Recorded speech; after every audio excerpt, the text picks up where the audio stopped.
Assalamualaikum warahmatullahi wabarakatuh.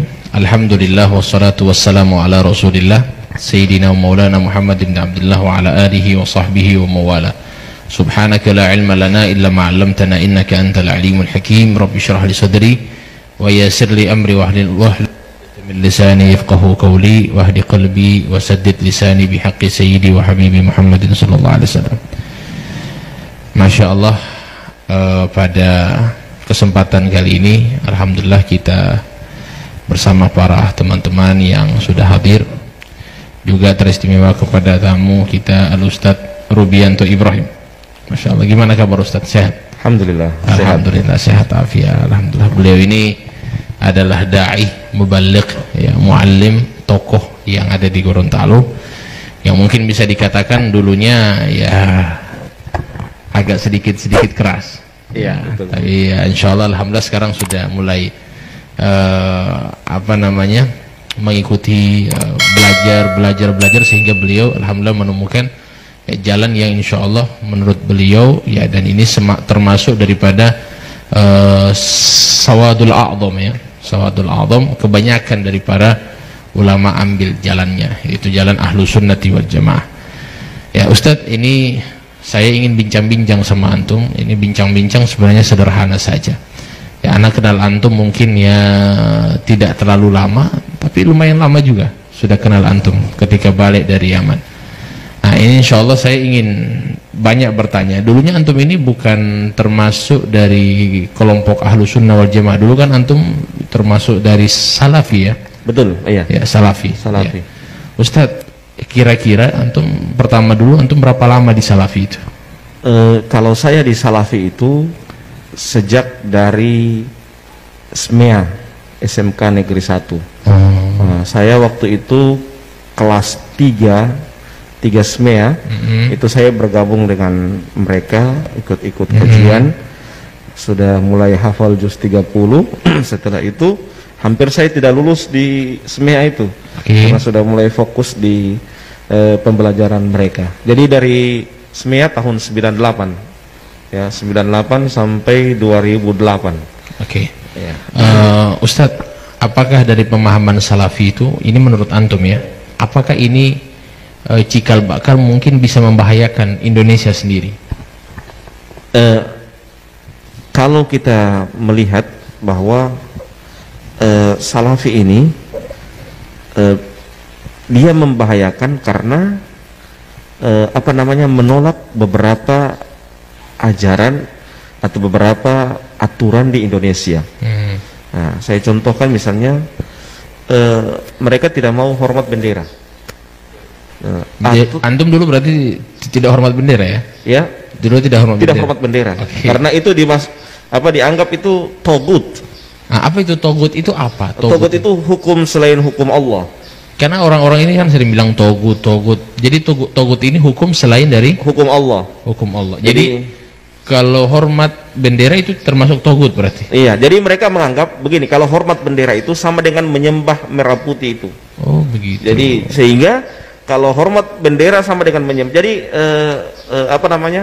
karena sama dengan beribadah. Berarti sama dengan beribadah kepada selain Allah. Masya Allah. Nah, jadi sehingga memang tidak bisa hormat bendera. Iya, jadi mungkin togut juga bisa dikatakan orang yang misalnya pimpinan gitu ya, pimpinan kepada kemudian mengambil keputusan selain keputusan yang ada selain dari hukum Allah mungkin. Hukum Allah selain dari Al-Quran. Menurut mereka. Iya, menurut mereka, versi mereka. Iya. Padahal tidak demikian ya. Iya. Oke. Masya Allah. Nah, dulu antum memang di salafi, apakah antum berorganisasi atau? Kan salafi ada dua, ada salafi yang tidak berorganisasi dan ada yang berorganisasi. Kalau saya di salafi yang tidak berorganisasi. Masya Allah. Ustadz, jadi kalau seandainya misalnya seperti kearifan lokal yang ada, bukan juga jadi pemahaman ahlu sunnah jamaah lah secara umum. Kan ada namanya, kita kan di Indonesia khususnya ada maulid Nabi, ya, kemudian ada tahlilan. Apakah ini ditentang semuanya? Oh jelas, kalau itu jelas. Mereka menentang semua itu. Bahkan kalau misalnya maulid Nabi, bayangkan orang kayak dengan antum majelis Rasulullah kan, maulid Nabi, itu mereka anggap bahwa itu berlebihan kepada Nabi. dianggap gulu kepada Nabi. Ya, jadi kita cinta kepada Nabi. Orang kan buat maulid Nabi itu karena saking ekspresi cinta. Nah, tapi mereka kalau mereka terlalu kaku, cinta mereka hanya ikut sunnah doang. Nah, itu kekakuan mereka. Jadi sebenarnya cinta itu dengan kita merayakan maulid Nabi itu salah satu bentuk kecintaan. Kenapa sih? Bahkan ulama-ulama di Mesir saja, di Yaman, ya, mereka membaca kitab Syama'ilul Muhammadiyah satu malam full, ya, dengan teknis seperti sama dengan di Gorontalo, ya, ada di Kili, kan cuman teknisnya yang berbeda. Kalau di Mesir pakainya bahasa Arab, kita di Gorontalo pakai bahasa Gorontalo, ya, beda. Jadi cuman teknis saja. Tapi mereka malah membid'ahkan itu, ya. Mereka menganggap itu adalah hal-hal yang yang tidak ada dalam syariat Islam. Itu begitu juga tahlilan. Tahlilan mereka anggap itu bukan dari syariat Islam karena mereka bilang hak kepada mayat itu cuma memandikan, mengkafani, menguburkan, menyolati. Ya, itu saja. Jadi mereka bilang kalau misalnya tambah dengan mentahlilalkan itu tidak dianggap bagian daripada hal itu. Itu kan hukum yang dibahas ini masuk bab ihdas sawab, memberikan hadiah pahala kepada si mayit. Ya, dikirimkan ya, pahala. Mengirim pahala, iya.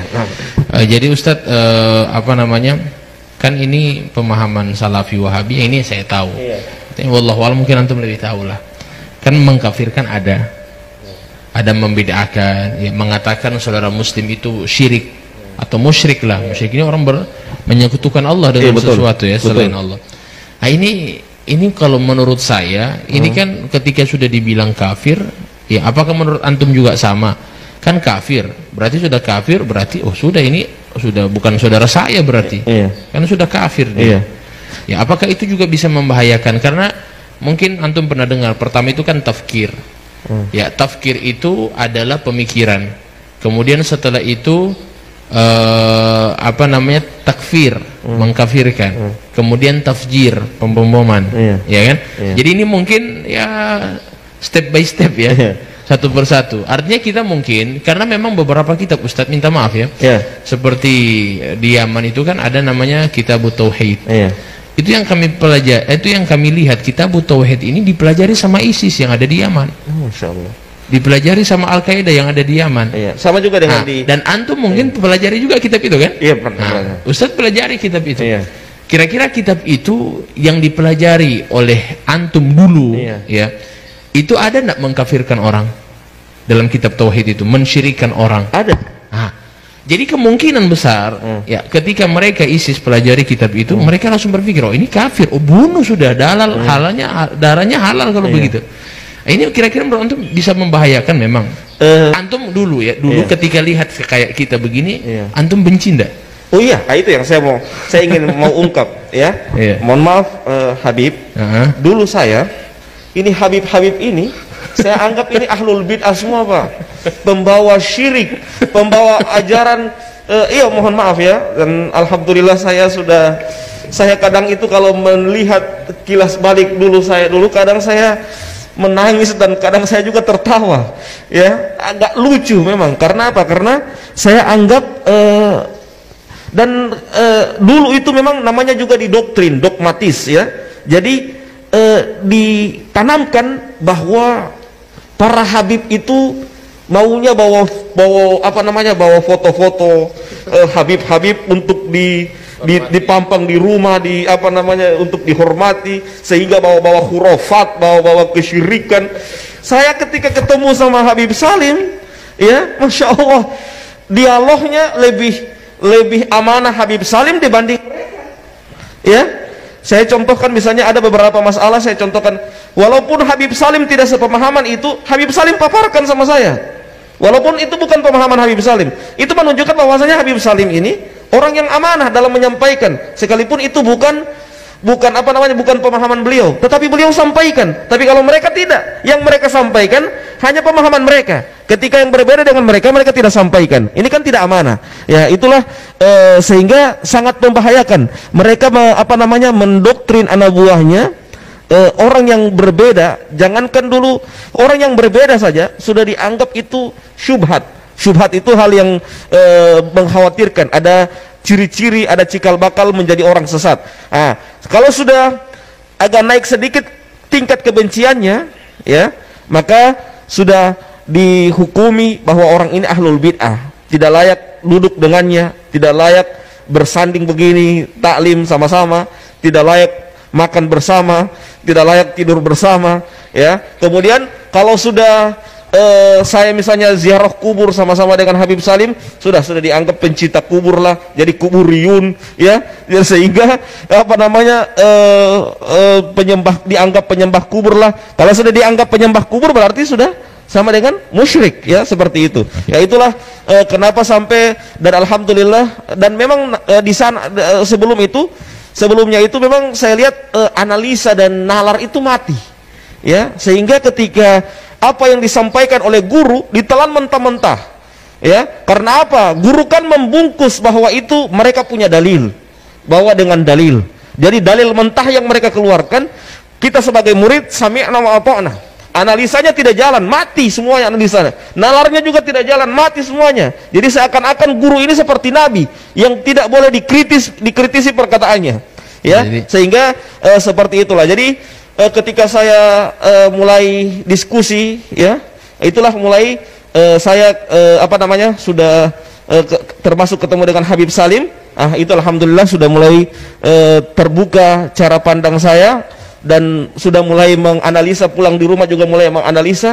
Ternyata orang-orang yang selama ini yang saya tuduh ahlul bid'ah, yang saya tuduh tukang mengajarkan kesyirikan kepada saya, ya, ternyata mereka lebih ilmiah dan lebih amanah dibanding mereka. Nah, Masya Allah, luar biasa, berapi-api ini kayaknya ini beliau. Ya, jadi memang Ustadz, kira-kira mungkin doktrin-doktrin yang mereka lakukan itu apa saja?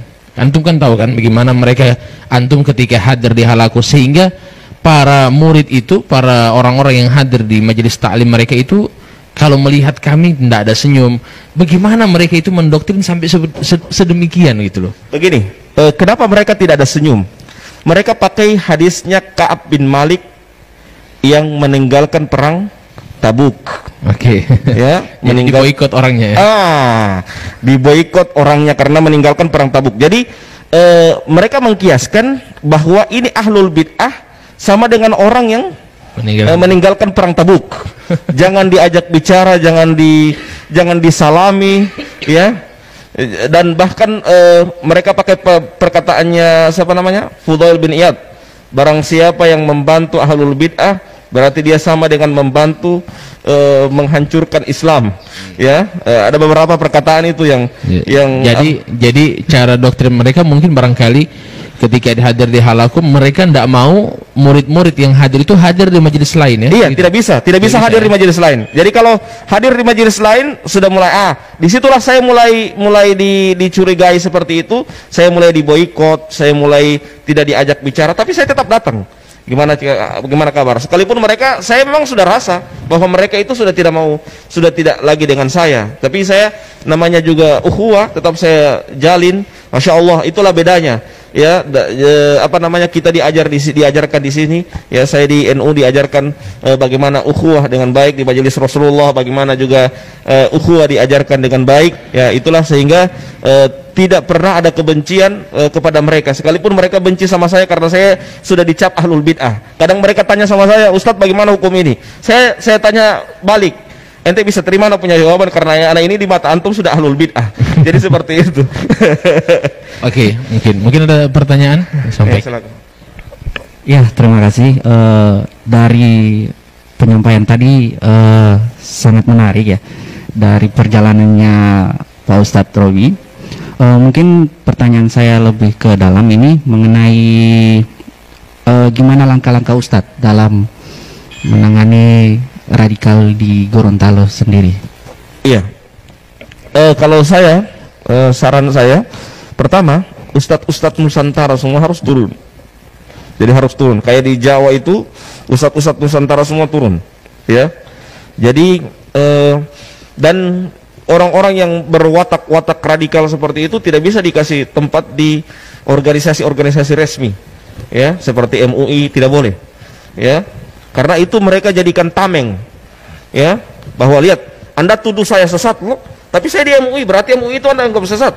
ya. Jadi mereka bersembunyi di organisasi resmi seperti itu, sehingga mereka seakan-akan tidak dianggap sesat, sehingga dan juga mereka sepak terjang mereka lebih leluasa untuk menyebarkan pemahaman mereka, dan mereka anggap itu adalah ajaran yang benar dan dipahamkan kepada masyarakat bahwa itu adalah ajaran yang benar. Padahal mereka secara step by step mereka mengajarkan kebencian kepada orang yang berbeda dengan mereka, ya. Jadi kalau orang yang berbeda dengan mereka, walaupun masih ada koridor macam kayak kita ikut mazhab Syafi'i, karena mereka mazhab Hambali, mereka tanamkan kebencian kepada murid-murid mereka untuk benci kepada kita. Kita ikut mazhab Syafi'i, ya. Jadi seperti hanya beda mazhab saja, mereka tanamkan kebencian. Apalagi kalau masalah yang sudah berbicara Asy'ariyah, ya, masalah akidah, pemahaman. Jadi mereka sudah tidak bisa menerima lagi. Masalah saja mazhab mereka tolak, apalagi masalah yang lebih tinggi dari itu. Jadi kalau saran saya pertama,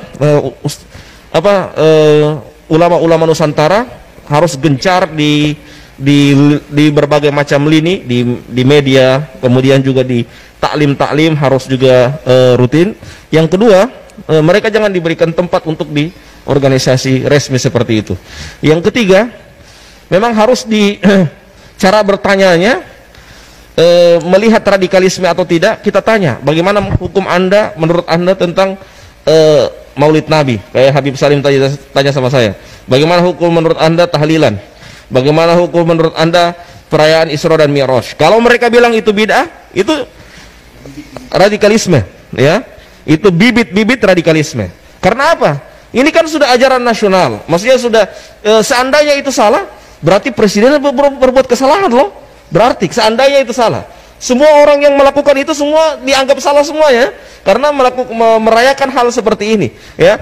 Bukan cuman di Indonesia, ulama Saudi, ulama Yaman, ulama Mesir, ulama Yaman dianggap salah semuanya merayakan hal itu, ya. Bayangkan mereka sudah menanamkan kebencian kepada muridnya untuk benci kepada ulama-ulama besar, ya, ulama-ulama yang lebih paham dari mereka tanamkan kebencian kepada murid-murid mereka. Jadi itu agar menangkal radikalisme di Gorontalo secara khusus dan di Indonesia secara umum. Dan paham radikalisme itu versi mereka dan versi kita beda. Kalau versi mereka radikalisme itu nanti bom-boman itu baru kemudian dianggap radikalisme. Nanti sudah bom, ya, nanti sudah meledak, baru itu dianggap radikalisme. Tapi mereka radikalisme mereka tipis-tipis dari awal, ya.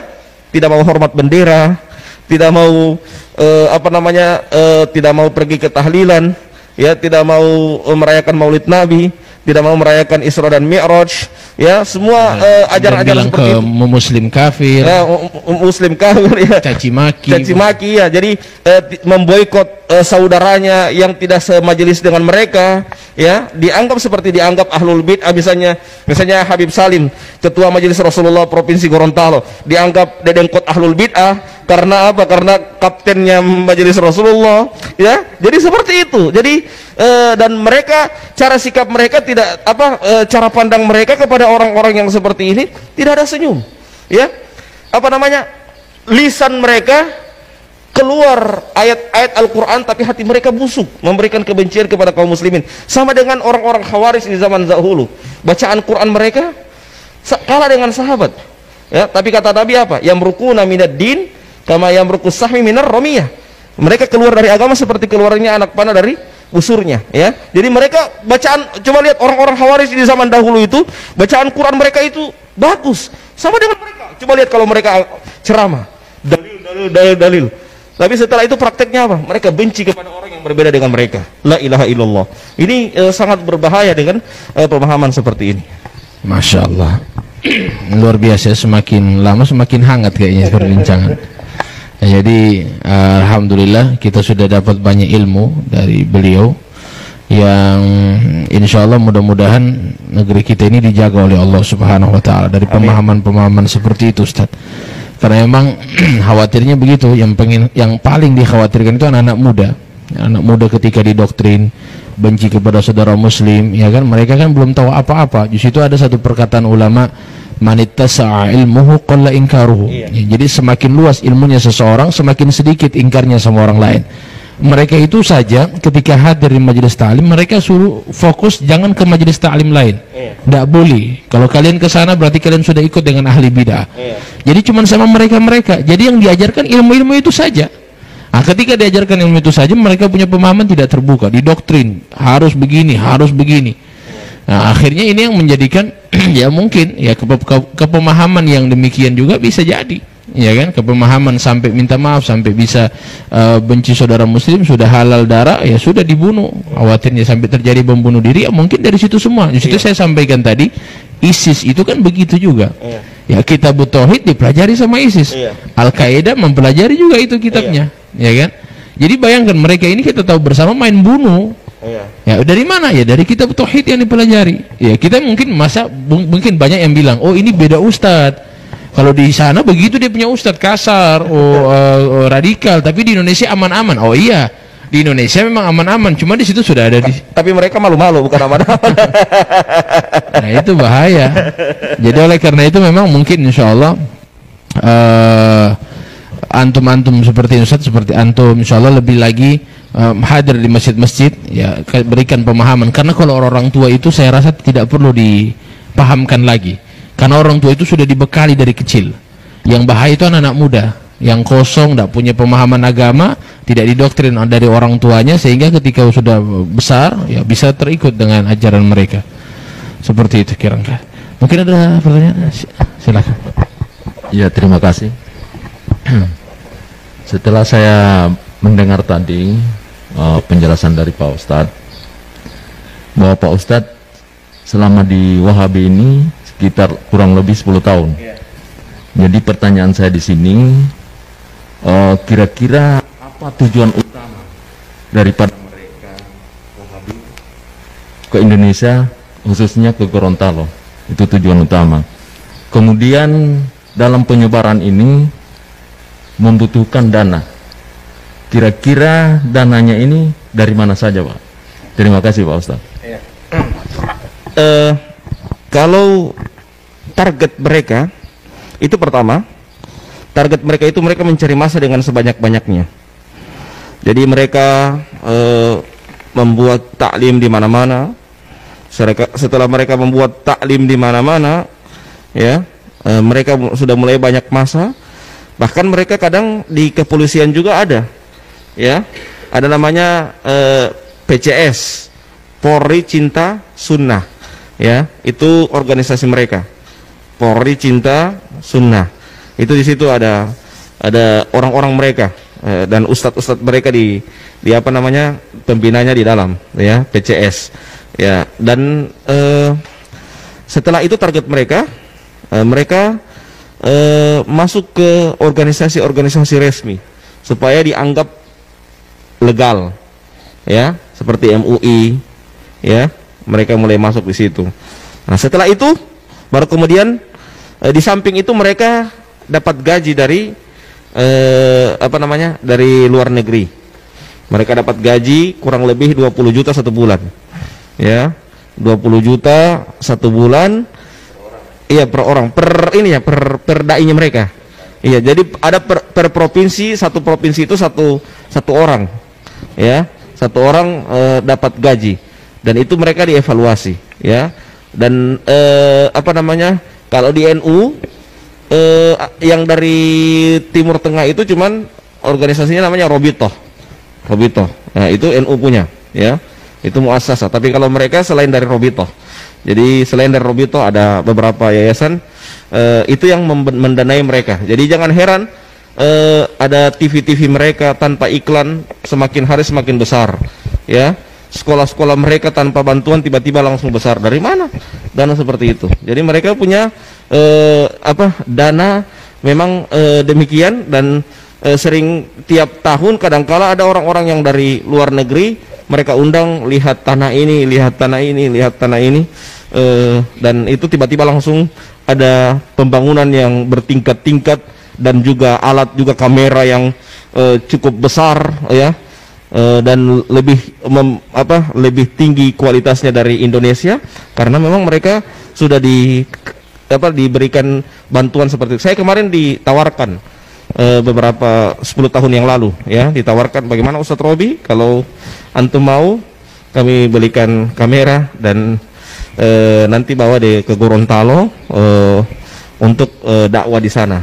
Ya, tapi saat itu saya bicarakan sama istri saya, sehingga istri saya tidak setuju karena sudah ada sudah tercium bahwa itu adalah doktrin, termasuk doktrin untuk mengajak saya untuk agar jangan terlepas dari mereka. Ya, jangan terlepas dari mereka. Dan alhamdulillah setelah itu saya setelah itu saya dengan bertambahnya tahun saya masuk ke grup Bahsul Masail NU. Di situ mulai cakrawala saya mulai terbuka. Ya, di samping itu juga saya ketemu dengan orang-orang Gorontalo, termasuk Habib Salim, ya, diskusi, ya, termasuk juga ada teman saya yang di Jawa yang pernah juga duet sama Habib Salim, namanya Ustadz Zulfikar Harun, ya, itu diskusi. Itu kalau dengan Zulfikar Harun sampai panas telinga saya, diskusi lewat telepon 2 jam masalah itu, ya, 2 jam sampai panas telinga saya diskusi masalah ini, ya. Dan alhamdulillah lewat itu mulai saya terbuka cakrawala saya. Dan kenapa sampai saya harus langsung tegas untuk keluar? Beberapa hal yang saya dapatkan itu suatu kerancuan. Di antaranya mereka memalsukan beberapa kitab. Ya, mereka memalsukan. Bayangkan, ada di situ di kitab itu bab ziarah kubrin Nabi. Mereka hapus itu kubri. Jadi bab ziarah Nabi. Ya, jadi dipalsukan kitabnya sampai demikian. Bayangkan, ziarah kubur Nabi dihapus kubrinya, ya, cuman ziarah Nabi yang ditulis. Yang mulai dari situ saya mulai, Allah, berarti ada hal yang rancu ini. Yang kedua, mereka menanamkan kebencian yang tidak disukai oleh gurunya, bukan tidak disukai oleh syariat. Jadi gurunya, kayak orang-orang munafik yang kata Allah dalam Al-Quran, yastakhfuna minan nas wala yastakhfuna minallah. Ya, mereka hanya takut sama guru mereka, tapi tidak takut kepada Allah. Ya, jadi seperti itu. Harusnya kan kalau dalam Islam itu apa yang dilarang oleh Allah itu yang kita takut. Jangan malah justru takut kepada manusia dalam artian hanya takut sama guru mereka. Jadi siapa, misalnya saya sebagai guru, saya marah sama si A, semua murid-muridnya harus marah sama si A. Seperti ini misalnya Habib Salim, dulu saya anggap misalnya didoktrin ke saya bahwa Habib itu ahlul bid'ah, dedengkot ahlul bid'ah. Saya harus benci sama Habib Salim. Kalau tidak benci, berarti saya juga dikhawatirkan kena syubhat dari Habib Salim dan jadi ahlul bid'ah juga. Jadi ditanamkan kebencian seperti itu kepada murid-muridnya agar membenci apa yang dibenci oleh gurunya. Ini sangat berbahaya sekali pemahaman-pemahaman seperti ini. Nah, insyaallah. Ya, luar biasa ya. Sudah, insyaallah mudah-mudahan perbincangan kita ini sebenarnya masih banyak Ustadz ya. Hanya saja intinya memang semuanya yang antum sampaikan tadi insyaallah bisa kita fahami ya. Ternyata memang pemahaman yang benar adalah yang menjadi sawadul a'zam ya. Sawadul a'zam ini mayoritas, karena kata Nabi SAW, la tajtami'u ummati ala dhalal. Tidak mungkin umatnya Nabi Muhammad itu berkumpul dalam kesesatan ya. Kita kan mayoritas, jadi tidak mungkin umat Nabi itu mayoritas kemudian sesat, tidak mungkin ya. Kita kan alhamdulillah mayoritas, jadi insya Allah kita tidak bertentangan dengan Nabi ya. Kalau seandainya mereka katakan kita sesat, berarti mana yang betul, Nabi atau ente? Iya kan, Nabi atau kamu yang benar? Jadi antara dua saja. Kalau bukan Nabi yang salah ente benar, atau ente yang salah Nabi benar, cuma dua itu saja. Karena tidak mungkin dua-dua benar, ya kan. Nah, maka oleh karena itu insya Allah mudah-mudahan ini membuka pemahaman kita, dan insya Allah dakwah-dakwah seperti ini yang harus kita sampaikan kepada para pemuda. Dan insya Allah kita tetap juga memiliki teknik-teknik ya masing-masing. Misalnya Ustadz Robi punya cara dakwah seperti itu, dan memang langsung menyerang kepada mereka supaya mereka sadar ya. Mungkin juga dari saya mungkin ada teknik sendiri dalam berdakwah kepada mereka, dan insya Allah mudah-mudahan semuanya saling mengisilah satu sama lain. Dan insya Allah mudah-mudahan semua para pemuda akan kembali ke manhaj yang benar, manhaj ahlus sunnati wal jamaah yang dibawa oleh para ulama kita. Amin ya rabbal alamin. Terima kasih banyak atas kehadirannya dari bapak-bapak juga yang sudah bertanya, dari Ustadz Wabil khusus yang sudah datang jauh-jauh dari Bualemo ya. Alhamdulillah bisa sama-sama meluangkan waktunya bersama kita. Ya, terima kasih banyak dan mudah-mudahan barokah dan manfaat. Billahi taufiq wal hidayah. Assalamualaikum warahmatullahi wabarakatuh. Waalaikumsalam warahmatullahi wabarakatuh.